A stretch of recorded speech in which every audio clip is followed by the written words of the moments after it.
Hey, what's up, y'all? It's DeVon Franklin. I have a new book called The Truth About Men, What Men and Women Need to Know, and you are watching The Conversation on none other than Madame Noir. Yes, The Truth About Men is my new book. It's called The Truth About Men, What Men and Women Need to Know. Because a lot of times you hear that idea or that title, The Truth About Men, you think it's only a book for men, but it's actually not. As men, we need women, and women need men. And I feel like too long we've talked at one another, but not with one another.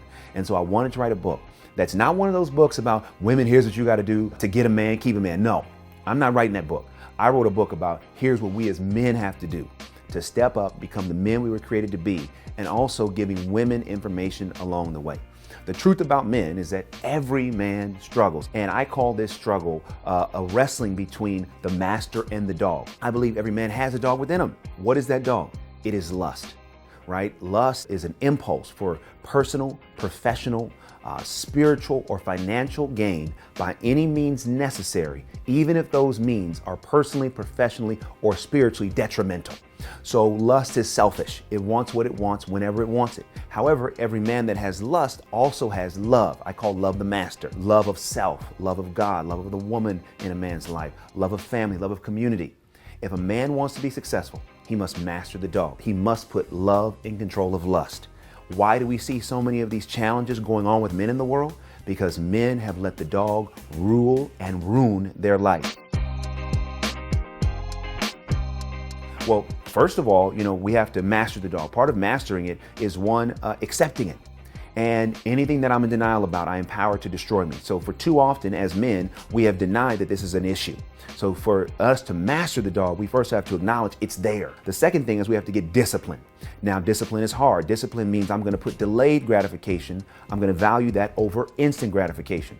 That means the moment I have an urge, the moment the dog starts barking, that doesn't mean I'm going to go out there and figure out what I got to do to stop it. No, the dog's going to bark, but I have to put some discipline in place.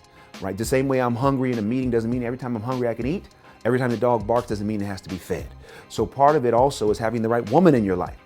Because as a man, you do need the love of a woman to help you become who you were created to be. And part of that is starting to be honest. For too long, I believe men have held their intentions from women.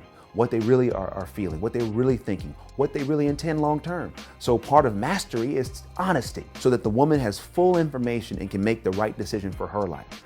Along the way, while I'm doing this and talking about mastering the dog, I'm also giving women information. A woman cannot master the dog in a man. However, if a man is open, he can allow a woman into the process. Very important.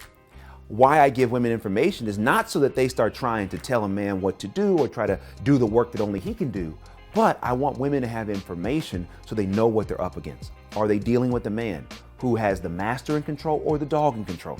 Very, very important information. And too often I find that women are in the dark about men in general and also who a man really is and what he's really up to. I have a whole chapter in the book called Create a Safe Space. In order for any of us to be successful, we have to have a safe space. And a safe space is at least one other person that we can talk to where we won't feel judged. And so if you are a woman and you're trying to get your man to open up, or a man in your life to open up, create a safe space where he can tell you his truth, even if that truth is very difficult for you to handle. What I have found is that a lot of times women say, I want the truth, a man gives them the truth, and then they can't handle the truth. And that's a problem, because once a woman can't handle a man's truth, that man's not going to be truthful much longer because he realized when I was truthful, I wasn't accepted, I was rejected. Well, this is one of the reasons why I wrote The Truth About Men, my new book, because it's not that men don't have the power to comment, but I think the question is, should we comment? I think we got to get to a place where we as men stop telling women what they should and shouldn't do. Because if we want to tell somebody what we should and shouldn't do, we got to look in the mirror. It starts here. And at the end of the day, yeah, I may have opinions about a lot of things. Don't mean I have to voice them. Because what I do want is my intention to come across clearly, which my intention is that every woman feel empowered to be who she was created to be and look the way that she wants to look. Whether I agree with that look or not, that's not my business. My business is, can I contribute to a culture where it creates a positive opportunity and environment for a woman to feel like, hey, if she wants to wear that, cool, right? And I can always, if I have an opinion about it, keep it to myself.